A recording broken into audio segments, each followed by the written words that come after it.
यह बच्चा शांति से किसी को देख रहा है और रो भी नहीं रहा है। तभी एक महिला हाथ में चाकू लिए दिखाई देती है।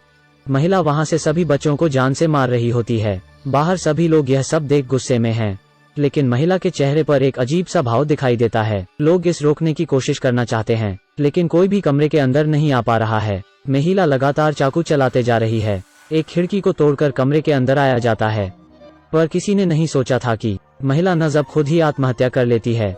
पुलिसकर्मी कुछ देर बाद घटना स्थल पर आते हैं। जब उसने बच्चों में से एक से सफेद कपड़ा उठाया, वो खुद को रोने से रोक नहीं पाता है। इस बच्चे को कुछ दिन पहले इस पुलिस वाले ने अपने हाथों से सहलाया था।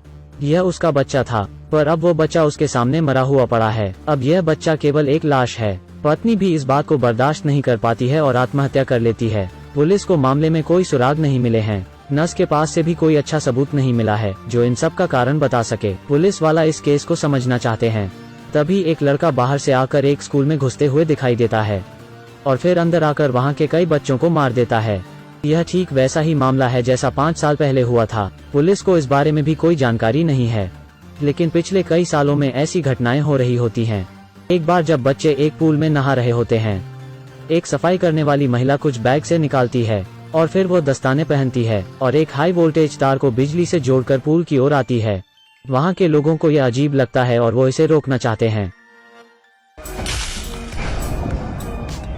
लेकिन जो इसे रोकने आया था उसे मार दिया जाता है। लेकिन यह महिला रुकने वाली नहीं है और अपना काम जाना जारी रखती है। फिर वहाँ एक खौफनाक मंजर दिखता है। पुलिस फिर हैरान है और इस मामले के बारे में सोचती है। हर बार निशाना बच्चे ही क्यों होते हैं और हत्यारे अंत में आत्महत्या क्यों करते हैं? इन कुछ अजीब बातों ने एक आदमी का भी ध्यान आकर्षित किया था। उस लड़के की मदद से जल्द ही एक महत्वपूर्ण सुराग मिल जाता है। यहाँ की छत पर बहुत सारे हाथों के निशान दिखाई देते हैं। जाहिरा तौर पर यह स्पाइडरमैन के हाथ के निशान नहीं है। यहाँ पर कई लोगों के हाथों के निशान हैं। पुलिस के जांच करते समय पीड़ितों की दैनिक दिनचर्या में एक समान बात दिखाई देती है।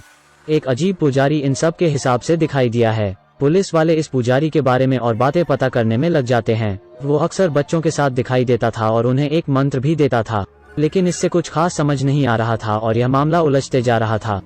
यह सब सबूत पुलिस को बस भ्रमित कर रहे होते हैं। सभी सुराग इस पुजारी की ओर इशारा कर रहे होते हैं। पुलिस को अब उस पुजारी को जल्द से जल्द ढूंढना है। अप्रत्याशित रूप से पुजारी ने अगले दिन एक नया कदम उठाया। एक कर्मचारी अपने बेटे को मॉल में ले जा रही है।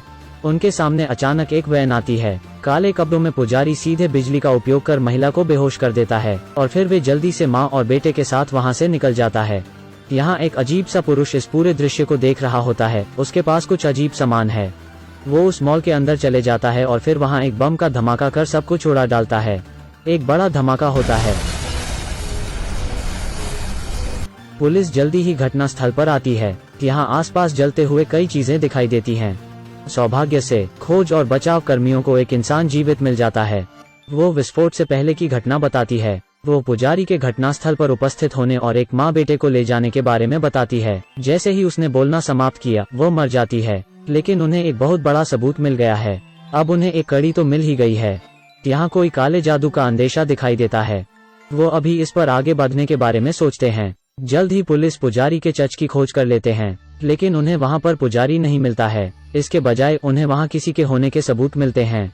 हालांकि इस समय वहाँ अचानक किसी खिलौने की आवाज आती है। दोनों तुरंत डर जाते हैं और डर से वहाँ हिलने की हिम्मत भी नहीं करते हैं। एक बच्चों का झूला पीछे आगे जाता है और फिर धीरे से एक दरवाजा वहाँ खुल जाता है। फिर वो दोनों इस कमरे में अंदर जाते हैं और यहाँ कमरे की दीवारें रहस्यमय मंत्रों से भरी हुई हैं। इस कमरे में एक सुगंधित गंध भी है। जल्द ही उन्हें एक यीशु की मूर्ति मिलती है जो मक्खियों से घिरी हुई है। जब उसे देखने पुलिस वाला पास आता है तो अचानक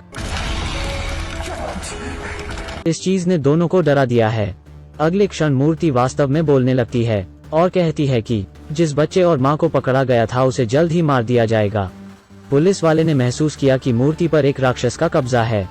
मूर्ति ने अपनी बातों से पुलिस वाले को अपने कब्जे में कर लिया था, लेकिन जब पुलिस वाले ने अपना सिर घुमाया, उसने अपने बच्चे को गोद में लिए अपनी पत्नी को देखा।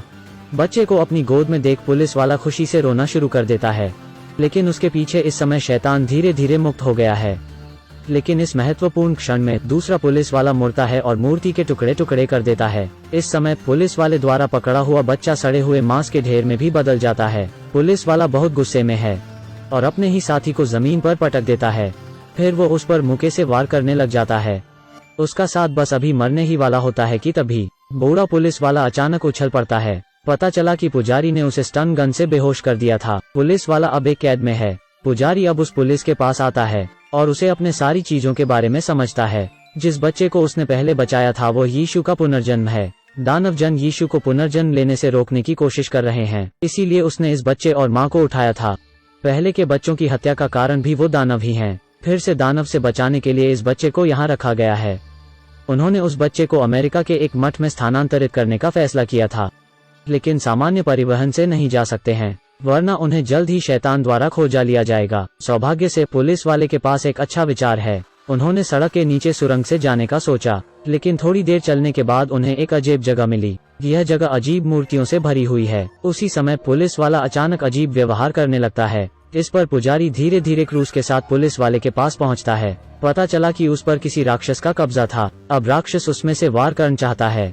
पूजा के लिए सब जमीन पर कुछ बनाते हैं। फिर वो पुलिस वाले को जंजीर से बांधकर उसके हाथों को कील से ठोककर एक क्रॉस पर लगा देते हैं। फिर वो उसके चेहरे पर पवित्र पानी डालते हैं। पुलिस वाला लगभग पागल हो गया है और वो बहुत जोर से चिल्ला रहा होता है। फिर वो शांत हो गया। जब सबको लगा कि सब खत्म हो गया है, तभी क्रॉस हवा में उड़ने लग जाता है। पुलिस वाला खुद को आजाद कर लेता है और फिर सबसे पहले अपने साथी को मार डालता है। फिर वो वहाँ खड़ी महिला को अपने हाथों से पकड़ लेता है। पुजारी तुरंत उसे रोकने के लिए वहाँ आता है। इस पल में यहाँ सब बिखरने लगता है। पुजारी अपनी सारी शक्तियों का इस्तेमाल कर रहा होता है। अपनी शक्ति से पुजारी राक्षस को जल्दी से अपने शरीर में डाल लेता है। फिर वो खुद को बचाने के लिए शैतान को अपने जादू से एक पत्थर में डाल देता है।